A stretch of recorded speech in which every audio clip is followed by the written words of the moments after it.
Good morning, Facebook family and friends, my faithful loyal YouTube subscribers. Today it is July 1st, 2014. It's beautiful. It's been raining like crazy here in Atlanta for the past few days. I mean, it's been pouring down rain. Yesterday it rained. So I've been trying to do something with this beard. It's just not in agreement. I'm beginning to wonder, I need to put a relax on this thing. This thing kind of grows like an afro. So I'm constantly combing and brushing it. So I'm working on it, guys. Guys, I've been in a couple of relationships. Nothing major. To be honest with you, I've only really been in one relationship, and that's with Earl, that lasted for 21 years. And I never ever said that we had 21 years of bliss. So a lot of people sometimes reprimand me and say, a lot of people make a lot of comments about Earl and I's relationship.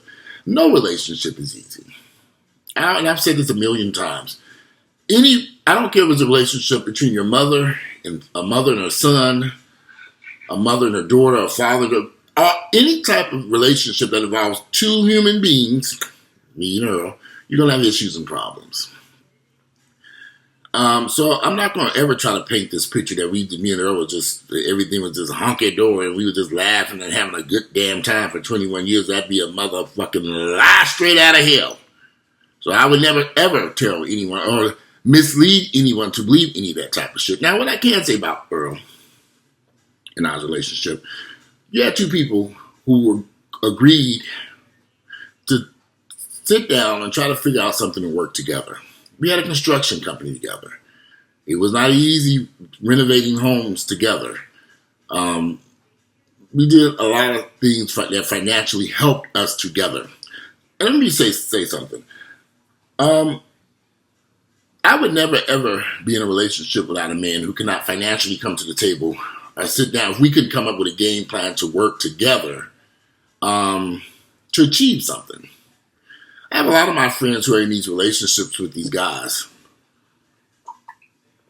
And I don't know if it's our culture of being so independent, but a lot of these black guys are in relationships with niggas that they can't do nothing with but have sex with them. They bring nothing of value to the table, nothing tangible. I'm just a firm believer that if you're going to be in a relationship with somebody, you need to choose a partner that can bring something into your life other than his penis or her pussy. If this partner cannot bring something tangible that improves your life somewhat, somehow, you don't need that person in your life. And if this person that you bring into your life is bringing you down, you really don't need that motherfucker in your life. I cannot be in a relationship with another man and imagine setting a table for dinner and you're having a potluck dinner and just you and your partner having a potluck dinner. You telling him to bring something. You're preparing some of your favorite dishes. He's going to bring some of his favorite dishes. You put out a turkey, ham, dressing, whatever, Thanksgiving dinner type stuff. Maybe I need some. I think I'm thinking about Thanksgiving dinner because I'm hungry this morning. But then your partner shows up with nothing but an appetite. Didn't even bring a fork. So you didn't put all the food out. The person that he's supposed to be bringing something to the table, but he shows up with nothing but hunger. Would that make sense? No. You guys will start. Too many times in our community, gay and straight, we accept partners that bring nothing tangible to the table.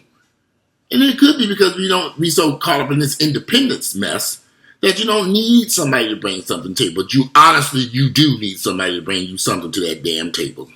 I don't care if it's support. I don't care if it's financial support. I don't care if it's a person being a friend. They got to bring something to lift you up.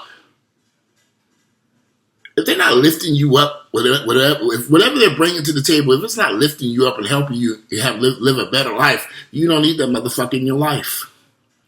I'm looking at too many of my friends dating guys that are worthless. They bring nothing to their lives. One of my friends was dating this guy. He met this guy at a gas station. Met him at a gas station. They became friends, I guess. They started dating after a while. They knew each other. They were dating for about a year before he moved here to Atlanta. They moved this man in with him. And this man wasn't working. This man not working. He has a drug problem, methamphetamine or coke. Those are two red flags that I would get the fuck away from quite fast.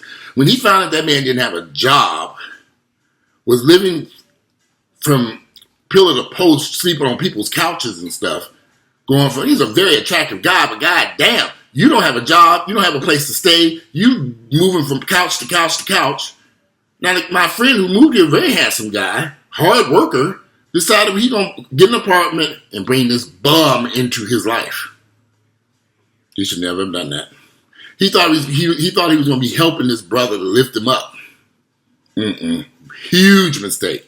The nigga wasn't working. He didn't have his own place. Had no get up and go. I ain't never been homeless in my entire life. I ain't never had no place to stay that I wasn't paying my rent for. I had roommate. I can tell you, every place I've ever laid my head, I was shelling out money. Sometimes paying the whole goddamn rent. So this nigga moved in with this man. He has a drug habit. I'm trying to think, you don't have a job. How the fuck you paying for drugs? This shit ain't cheap. He moves in with the boy. My friend who moved here from Missouri, furnished apartment, nice furniture, going to work, bought television, bought nice stuff, making the house a home the way people are supposed to. But unfortunately, he was carrying all the weight. He's paying the bills, furniture, and let me say something about my friend who moved here. That motherfucker fine as hell. And I didn't understand why he was caught up with this crackhead. But he loved this guy. But he knew this man didn't work and had a drug problem. So he helped him get a job as a waiter someplace. So he started working. But he would go to the club and take his money and party all night and do drugs at the club all night long, drinking and drugs, and then while my friend was at home asleep. Now my friend is 31 years of age, 31 years of age, 32. This guy was younger than him. 27, 28, somewhere from there. This was his first relationship. And so he thought that he could improve this man's life by putting him in building a home. He rented a nice apartment, put nice furnishings in, furnished the house, put food in the refrigerator, going to work, working 2 jobs, but this nigga working 1 job, using his money on drugs. Now, I admit, both these guys are very nice-looking guys. But he made a mistake, falling in love with a worthless bum who had no job when he met him. When he found out that boy was on drugs, he should have ran like fucking hell. Long story short, they ended up getting into a physical confrontation in the apartment because the boy would not go to work to his job. He wasn't working. He was supposed to have been at work. I guess he was late getting there or something. He jumped out of bed. The boy was using the drugs. Jumped out of bed late, going to work. And he's asking my friend to take him to work. Well, my friend that was off that day, and it was in the evening time. He had a few drinks. He said, "No, I can't drive like this. Let's get you an Uber and get you to work." So I guess the boy on the dope head was offended by this. You can't take me to work. You got a car outside. I'm running late. Why am I waiting on Uber? He told him, "I've been drinking. I'm not giving you my car keys because you don't have a license. So I'm not going to let you drive my car to work. I'm not going any place. But when Uber get here, you're going to work." Anyway, this led to a physical confrontation. And the boy, my friend should not have put his hands on that man, period. I told him that, so you were wrong for that. Knocked that nigga across the head, caused a gash in his head and blood all over the damn place. The crackhead, rather. I hate to call his word crackhead, but he is. He's a dope fiend. He hit the nigga across his head. The nigga was bleeding all his damn shit. He ended up in the hospital. And the boy pressed charges against my friend who's working 2 jobs. So he goes to jail and he's in jail. Now he's from out of state. The bomb, he went through hell. He's in jail. Let me just say he was in jail for a few days, close to 2 weeks. Because the charges he had to go to court to get a bond. Aggravated all this bullshit. 2 weeks he sat in jail because of this fighting with this dope head in his own house. He should have never brought the boy in there in the fucking first place. And he should not have touched this man. When that incident began escalating to physical confrontation. Somebody should have walked out the house and left. But he had been drinking. The other boy, I think, was on dope, trying to get to work and all. Just nigga shit. I don't even know how to describe it. I'm sure it happens in white folks' land too. But for now, we're just going to call that nigger shit. So, look, I had to tell him, when he got out of jail, we discussing the situation. He's back on his feet. He has moved out that apartment. Well, he's moved out the apartment. They're separated. They're no longer together, and they're trying to resolve all this stuff and all this other stuff. This happened approximately a couple of months ago. He lost his jobs because he wasn't able to go to work because he was in jail. The boy tried to get mad at him because he took all the stuff out of the apartment, but it was all the shit he paid for. You didn't bring nothing in there. Why should you keep some of this stuff?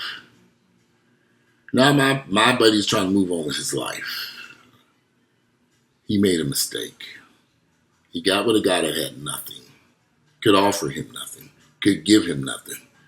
But he gave him a jail cell because he put his hands on him. So, frustrated for all these problems. And I understand it wasn't just that incident that night. There was a slew of incidents that led to this fight.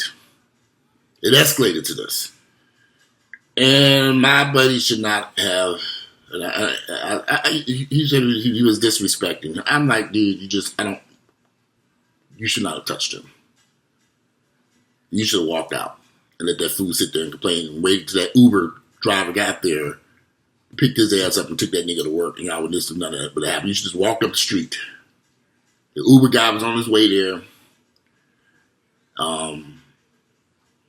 But it happened. So now he's moving on. He's trying to move on with his life. And I had to school him. I said, dude, you met a guy at a gas station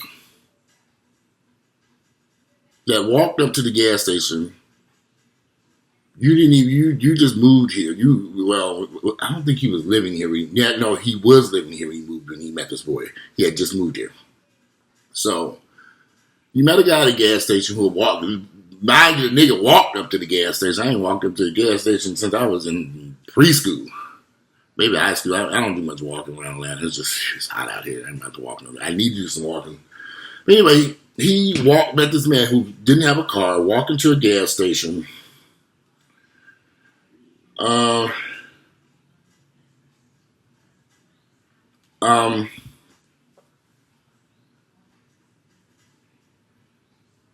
You gotta date guys that bring something of value. If this nigga was on drugs and didn't even have a job and you met him, it wouldn't even worth your time. I don't care what the fuck he looked like. I'm serious. I don't get caught up in looks of individuals. There's some fine brothers around here. I'm gonna tell y'all a story about this. Let me change subject for a minute. Not change subject. There was a little kid at the gym, 23, 24-year-old kid, who asked me, one day I was leaving the gym. I saw him at the gym working out one day. One day I was leaving the gym and he was waiting for Uber. So I was talking to him, kind of cute guy. And I'm like, where are you going? He was like, well, I live over in East Atlanta. I said, well, I live in East Atlanta. He said, you do? I said, yeah, I live in East Atlanta. I said, where do you live? And he said, I live in Walmart. I said, okay, that's right around the corner from me. I said, I'm going that direction. I'm going home. In fact, I'm going to Walmart to get my prescription medicine. I'm going to get my blood pressure medicine. So I put the little kid in my car and drove on over there. 10-minute drive. I was going that way any damn way. It just so happened I was going that way. Nice looking brother. I'd seen him in the gym a couple times. We kind of eye-googling each other, kind of looking. I'm thinking, wow, he's a really attractive guy I'm talking to. He seemed like a really cool guy. 24 years of age, not working, unemployed. I'm like, okay, what's going on? Well, he had just quit working at Delta. He said he didn't like Delta. He wanted to be a barber. So, over the course of time, as I'm going back and forth to the gym, he would call me and say, you going to the gym today? I said, yeah, I'm going to the gym. What time are you going? We would coordinate ourselves so he can ride with me. So he didn't have to take Uber. He didn't have a car. So, as we were getting to know each other, he made a comment to me. He said, Walter, you're lame and whack. I said, I'm driving. I'm like, huh? I'm lame and whack. Where is this coming from? And he's like, you just lame. You whack. I said, I'm thinking he's joking or something. I'm like, I wasn't offended by this because he's a little kid. I'm thinking, well, why do you call me lame and whack? He said, you're just not cool. You're just not a cool person. You just, every time we talk, you're always talking about business. I was trying to help this young man. You say you want to be a barber. I'm trying to figure out where you're going to do a barber shop. Found out his license was suspended. I said, let's figure out how to get you a license so you don't have to catch it. I'm trying to take care of, I'm a business type person. I'm not laid back smoking blunts all day, drinking liquor all fucking day. I do take care of business. So I'm trying to help this little kid get on with it. There are some issues here. You don't have a car. Your license is suspended. You don't have a job. You're barely paying for your gym membership. Don't you want an income? So I'm like, okay. So I ignored it. We got onto the gym. We worked out and everything. So we get back in the car way back, and he goes back to this boss. I really like, but you're just so lame and whack. And I'm thinking, okay. So I said, will you please explain to me why you're disrespecting me in this way, calling me lame and whack? Because I don't know what I've done to be considered lame and whack. You're just too uptight. You just, we should be having fun. I'm like, what do you mean fun? He's like, well, there's a pool party and some other stuff going on, and I've been wanting to go. And every time I tell you about this, you don't go. And I'm like, well, you can always call me like 5 minutes before the pool party started out. And I'm like, dude, you have to give me some time. I'm old. I don't mind hanging out and going this type of stuff. Now, mind you, this man has no job, no car, no transportation, no income, and you worry about a pool party? I don't mind clubbing the party. So I said, well, the next time there's an event going on, I don't mind you ride. I would love to get out of the house. You gotta let me know ahead of time so I can go home and take me a nap. So I'm old. Shit. I'm hell. I get up 6, 7 o'clock in the damn morning.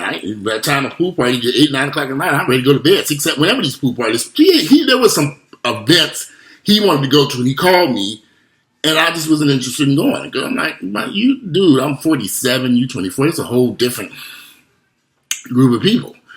So anyway, the situation escalated one day.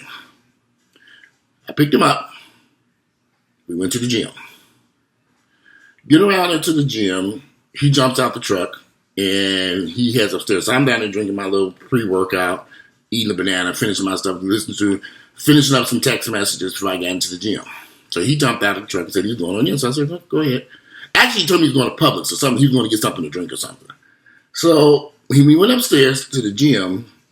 I got getting ready to get out the car a few minutes later. As I'm walking up the stairs from the parking garage, he's rushing back down the stairs. So, and I asked him, I said, hey, what's going on? He was like, oh, I said, you leave something in the car? He said, no, I didn't leave nothing in the car. He's just like, nah, it's just something I got to take care of something.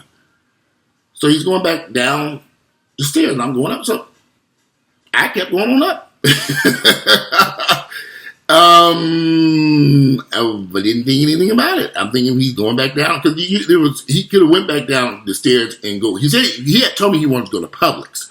So in my mind, I'm thinking coming back down the stairs to walk under the parking garage to Publix because it was kind of drizzling wet outside upstairs on the main level at Atlantic Station.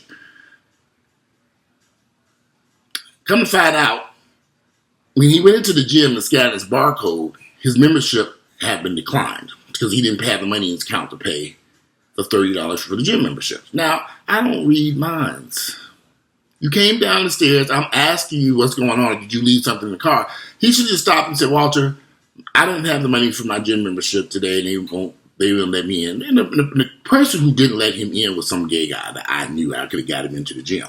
But because he didn't tell me this, because he's so busy calling me lame and whack, I don't know what's going on. I went on up to the gym. I'm in the gym working out. Now I got all these series of text messages. Nasty text messages. I'm like, okay, what is this? So I called him and said, what is going on? He's like, well, they wouldn't let me in the gym because my such and such and such was declined. I said, well, why didn't you tell me that when you saw me going up them stairs and you came running back down? You could have just stopped me and said, Walter, this is what's going on. And we could have went up there and resolved the situation until you got, and they would let you in there. She's like, well, I'm going home now. I'm just pissed. I'm mad. I'm mad at you. Why are you mad at me? Because I can't read your mind. You came down those steps. You had a perfect opportunity to open your fucking mouth. You can call me lame and whack, but you can't tell me your membership was declined at the gym because you ain't paid the damn membership. We could have resolved this right then and there. So you could have got in there. I could have told the boy, look, he's got a new credit. Whatever's going on, the boy would have let him on in there. But he didn't even ask the boy to let him in. He just was so embarrassed by the situation, he decided to run back down the stairs. He was embarrassed about other people around all this stuff. So he's sending me these nasty text messages after nasty text messages. And I called him. I said, dude, what is your problem? You just lame. You fucking whack. You knew I was having problems. You could have helped me with my gym. I said, dude, you are 24 years of age. You can't pay for your gym membership, but you want to go to pool parties and hang out and party and stuff. You want to go to clubs and do all this stuff. Oh, I forgot one part of this. The night before this happened, he called me, and we went to an event at a hotel downtown Atlanta. I forgot about this. It was at the AC Hotel. It was some type of day event. We got there. Nobody there. I got a drink, paid for him a drink. Drinks. I'm like, this shit is I never paid that much for a damn drink at a hotel. Downtown Atlanta, some whole fucking hotel. They had some event. It was very few people there, but it was a bust. But we hung out for a little bit, and then I took him home. Now, mind you, he had already been hanging out that day with some other friends, and something happened, and that's how we ended up hooking up, and I going to the pool party. I got the text about the pool party, too, at the hotel, and he wanted to go, so I said, okay, well, I'm doing nothing. I threw on my little clothes, buy my little swim trunks. I mean, we're going to be swimming in the pool or something. We've been on only about 10 people at this damn event. It was a bust, because it was a huge event taking place across town. We didn't know about that one. So anyway, he's pissed because his gym membership was declined. He's calling me names and all this stuff. And I just said, look, I can't deal with this. I'm too old. I feel like I'm your damn daddy. But I'm lame and whack. But my gym membership is paid for. I have a car I can drive to the gym. Several cars I can drive for. I can choose from any of the 3 vehicles I got outside. Brand new vehicles that are paid for and insured. I'm thinking, dude, I cannot deal with this childish behavior. You disrespected me, calling me lame and whack. You now on the phone texting me because you mad because your gym membership is declining and you claim I'm not helping you. You never gave me an opportunity to help because you didn't tell me what was going on. You're upset about something I don't even know existed. I wasn't standing next to you when you got sent back out that damn gym. So I didn't know this stuff was going on. So what I did, I made my offer. I said, I'll tell you what. I'm going to help you with this gym membership. So this is so important for you to work out. I'll help you with this gym membership until you get on your feet.